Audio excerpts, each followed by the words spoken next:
There's a side of Atlanta most people never see. The side run by women with money, power, and influence deep enough to shift entire industries. Not celebrities, not influencers. I'm talking about the women whose decisions affect millions, often without ever stepping in front of a camera. One built a global media empire so powerful it changed daytime television forever.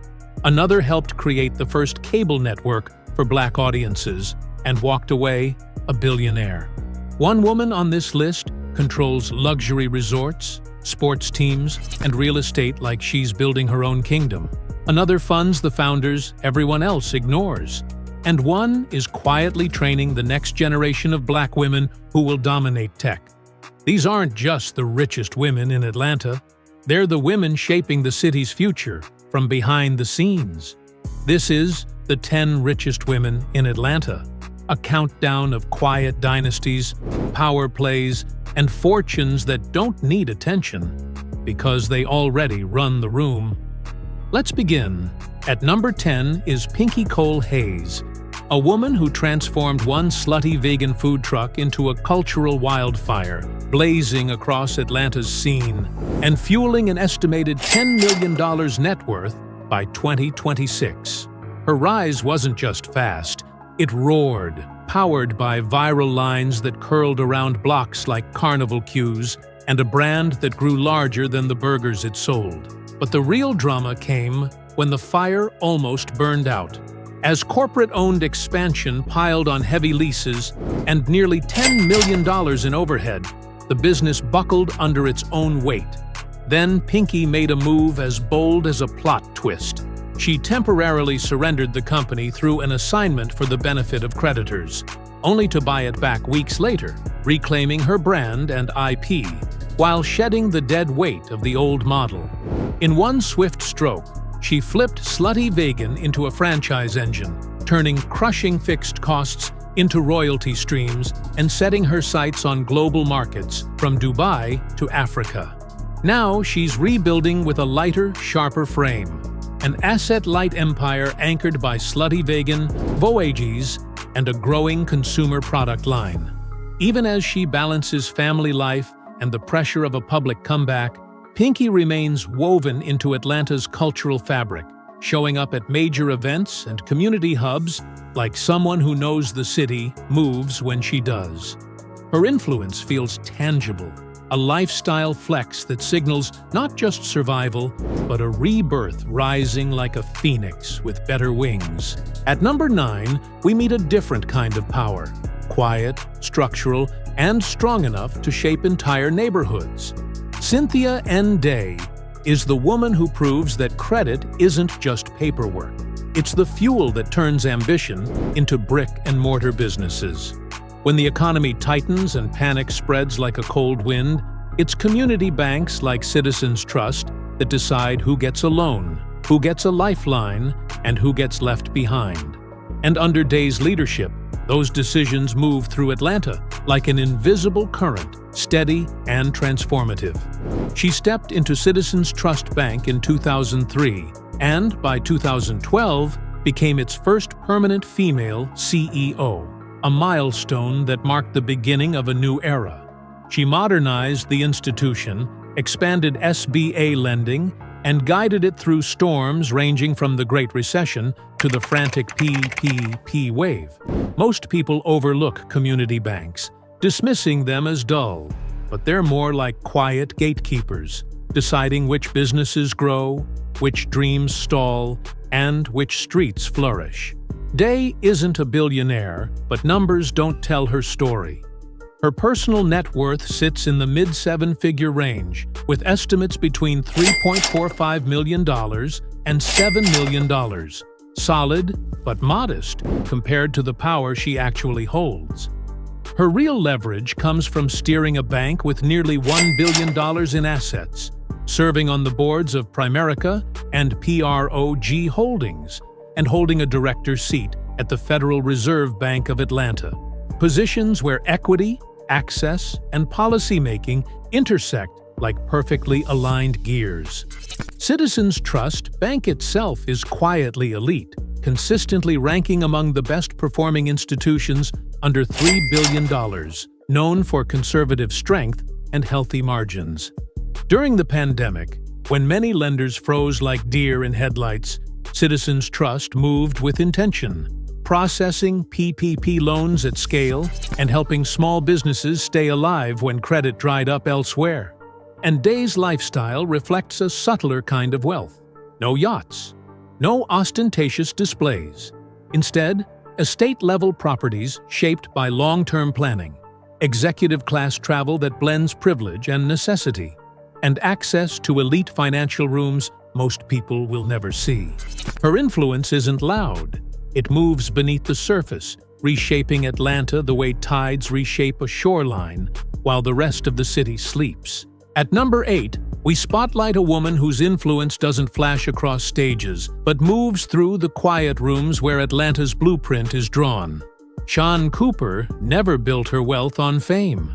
She earned it inside corporate giants. She climbed through Lockheed Martin and later reshaped global operations at West Rock, stacking decades of executive pay, board appointments, and long-term incentives into the kind of upper-tier corporate wealth expected of a Fortune-level leader, though no verified source reports her exact net worth.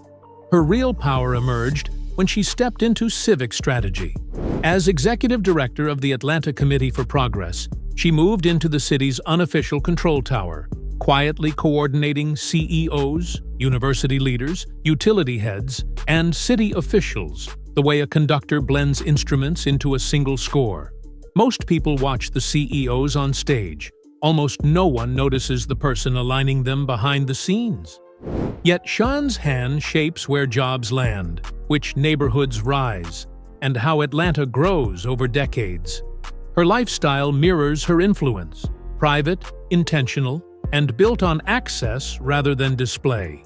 No showy mansions or yacht-ready selfies. Instead, discreet, comfortable living, executive travel tied to governance roles, and effortless entry into rooms where policy and capital quietly shift. Her luxury isn't loud. It's the speed at which powerful people pick up when she calls.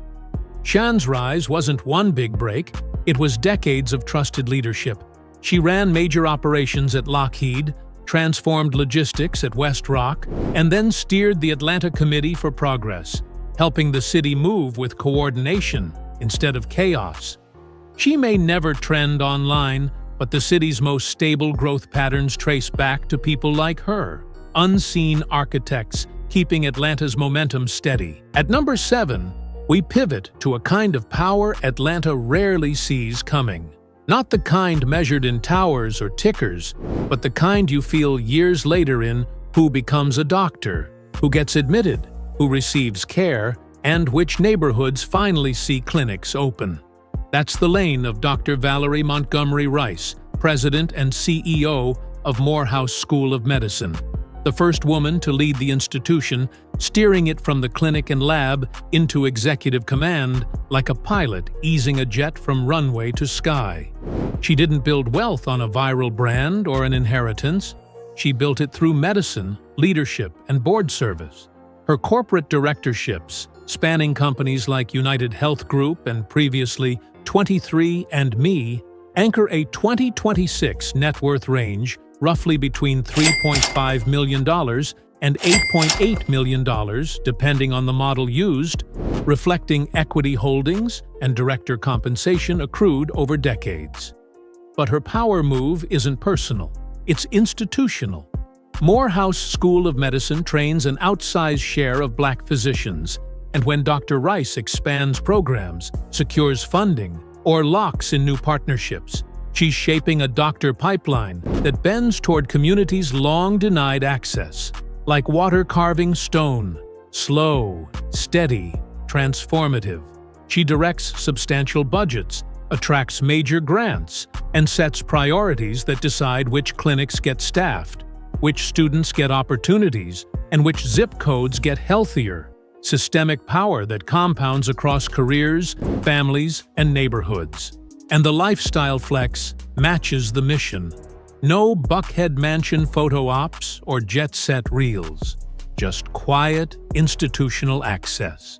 Think distinguished boardrooms, academic centers, medical networks, and philanthropic halls where decisions ripple into classrooms, clinics, and research labs. Status you can touch in outcomes, not opulence.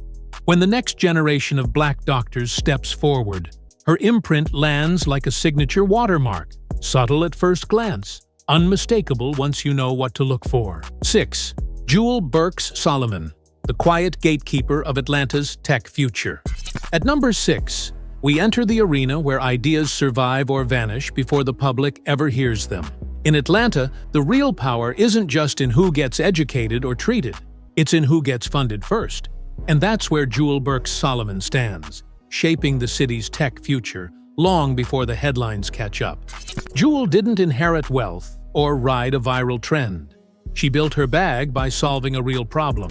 As co-founder of PartPick, she created visual search tech sharp enough that Amazon acquired the company in 2016. Her path then widened to leadership as head of Google for Startups US.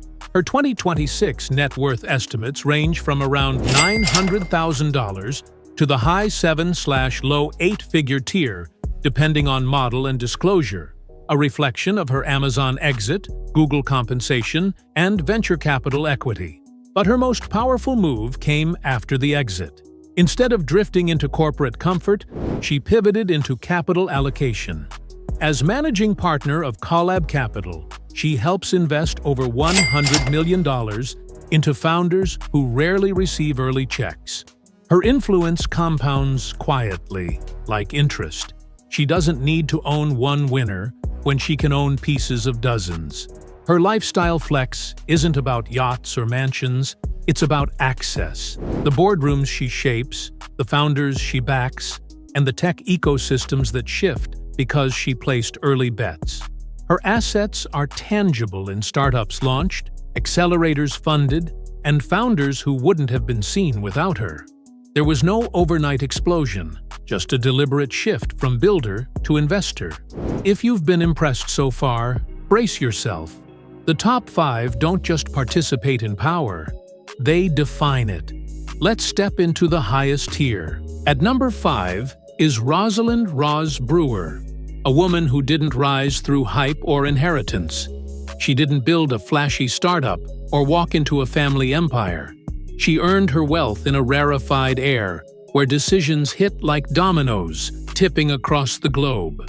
Her power moved supply chains, reshaped labor structures, and shifted the direction of corporations worth hundreds of billions.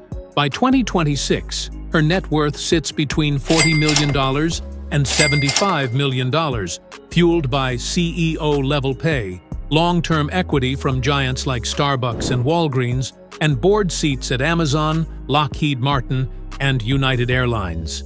She didn't just run a business, she commanded entire ecosystems like a general orchestrating an army. And now, her influence is evolving with even sharper precision. Brewer has already mastered some of the world's most complex corporate machines, leading Walgreens Boots Alliance, managing Starbucks as COO during a national racial reckoning, and steering Sam's Club as CEO. Each role put her at the center of logistics, labor, and national-scale strategy. Today, she brings that same force to Spelman College as interim president, shaping endowments, academic pipelines, and the future of Black women leaders. It's not a symbolic move. It's a transfer of power from the Fortune 50 to the next generation, like passing down a blueprint designed at the top. Her lifestyle mirrors the quiet luxury of someone who has operated at the highest corporate levels. You won't catch her showing off a Buckhead mansion or posing next to a jet. Her world is more discreet: private executive residences, on-demand corporate aviation, global mobility wrapped in security, and wealth built through equity rather than spectacle. Brewer doesn't need visibility. Her influence is measured by who seeks her guidance, not who spots her at a gala.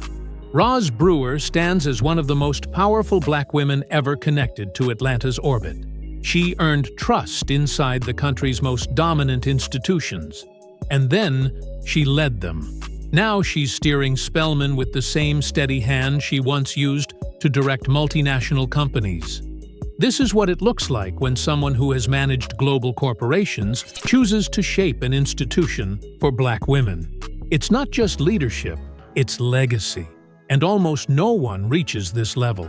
At number 4 is Arian Simone, a woman whose power doesn't sit in corporate boardrooms, but in the open space where access and capital are decided. She didn't inherit wealth or hit a startup jackpot. She rose through luxury branding and media, learning to use attention like jet fuel. That skill led her to co-found Fearless Fund, built to invest in women-led businesses, especially Black women often overlooked. By 2026, her net worth sits in the high seven-figure range, earned through venture capital ownership, media ventures, partnerships, and strategic advisory roles. But her real force is how she uses that power now. Simone operates across capital, platform, and narrative like a blade with 3 edges, shifting who gets seen first. When Fearless Fund faced a national lawsuit over grants for Black women founders, many expected her to retreat. Instead, she responded like coal under pressure, sharpened, clearer, and even more visible, resolving the fight, adjusting strategy, and expanding her influence into media, policy, and global conversations. Her lifestyle is quiet luxury, no mansion tours or jet flexes. She moves through global events, elite gatherings, political rooms, and spaces where influence spreads like a whisper with weight. Arian Simone doesn't flex through possessions, she flexes through reach. She isn't just allocating capital, she's reshaping visibility and rewriting who gets the chance to rise. At number 3 is Oprah Winfrey, a woman whose influence isn't just built, it's anchored. Her global fame is obvious, but her connection to Atlanta runs deeper. This is where OWN's operational engine was built, where her production teams and leadership infrastructure took shape, and where a major part of her media empire quietly settled like bedrock. Oprah didn't rise because she was on TV. She rose because she owned the TV she was on. What looks normal now was revolutionary then. A talk show host who refused to stay talent and instead seized control of content, licensing, and global distribution. By 2026, her net worth sits between $2.5 and $3 billion, powered by Harpo Productions, equity partnerships like Apple TV+, intellectual property, and strategic real estate. Her money doesn't arrive as salary. It compounds in silence, like wealth pulled in by gravity. Every phase of her career tightened her control. She earned trust on screen, kept ownership behind the scenes, then profited from every step of the media pipeline. OWN wasn't a vanity play. It was a long-term asset built to outlast trends, with Atlanta as the operational ground beneath it. Eventually, she shifted into high-leverage equity deals where her brand multiplies without her being physically present. Each pivot required less effort, but created more power. Her luxury is unmistakable yet quiet, sprawling estates, private aviation, complete control over her time, and access to global decision-makers. But her sharpest flex is selectivity. Oprah doesn't endorse lightly. She doesn't appear everywhere. She moves when it matters. Like someone who knows her silence carries more weight than most people's announcements. Oprah Winfrey is the ceiling of Black woman wealth in Atlanta's orbit, not because she lives there constantly, but because her enterprises helped cement the city as a media power center, not just a cultural one. She doesn't need to guide the agenda anymore. She is the agenda. At number 2 is Kimberly Bryant, a woman whose influence doesn't shine through billion-dollar headlines today, but through the futures she's engineering for tomorrow. She didn't get rich through tech exits or inherited wealth. She began as an engineer who noticed, like a spotlight on an empty stage, how few black girls were in computer science. That led her to create Black Girls Code in 2011, a pipeline giving black girls early access to a field that rarely invites them in. By 2026, her net worth sits in the mid-seven-figure range, built through leadership roles, advisory work, speaking, and guiding a nationally trusted education brand. Her real power shows up in impact, not income. Black Girls Code has introduced tens of thousands of girls to coding, AI, and robotics, many of whom now work in major tech companies, start businesses, and enter high-earning careers. While others chase fast wealth, she's shaping who gets the skills to earn it. Her influence spreads like ripples in water, subtle at first, then stretching into futures she helped build without ever needing a billion-dollar exit. Her lifestyle flex is quiet endurance, control of a respected institution, access to philanthropic and corporate funding, and long-term stability rooted in mission over flash. No mansion tours, no jet flexing, just staying power. Kimberly Bryant isn't racing to be the richest. She's making sure more black women can get rich at all. At the very top is Sheila Johnson, a woman whose wealth doesn't perform. It endures. She co-founded BET in 1979, and when Viacom bought it for $3 billion in 2001, she became America's first black female billionaire, shifting the entire landscape of black wealth. After BET, she quietly transformed that windfall into long-lasting assets: luxury hotels, resorts, real estate, and professional sports stakes.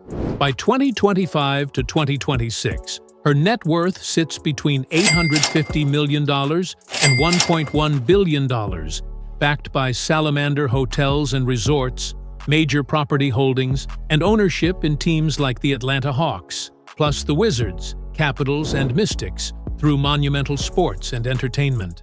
Her lifestyle is understated but unmistakable. Estate-level homes, private aviation, resort properties she owns outright, and land holdings that speak louder than any public flex.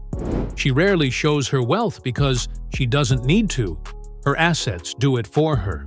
Sheila Johnson stands at the peak of black woman wealth connected to Atlanta, not just because she hit billionaire status, but because she turned one media win into a portfolio built to last. Hotels, land, and sports teams that grow quietly, like investments planted to outlive the moment. This is wealth that doesn't fade with attention. It stays powerful long after the spotlight moves on.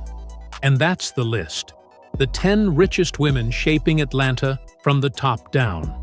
Women who didn't just make money, they made moves. They built companies, commanded industries, funded futures, and turned their influence into infrastructure. Some run corporations, some run capital, some run culture, but every single one of them runs Atlanta in their own way. If this inspired you, good, because the next chapter of Atlanta's wealth story is still being written, and who knows, your name might be on the next list.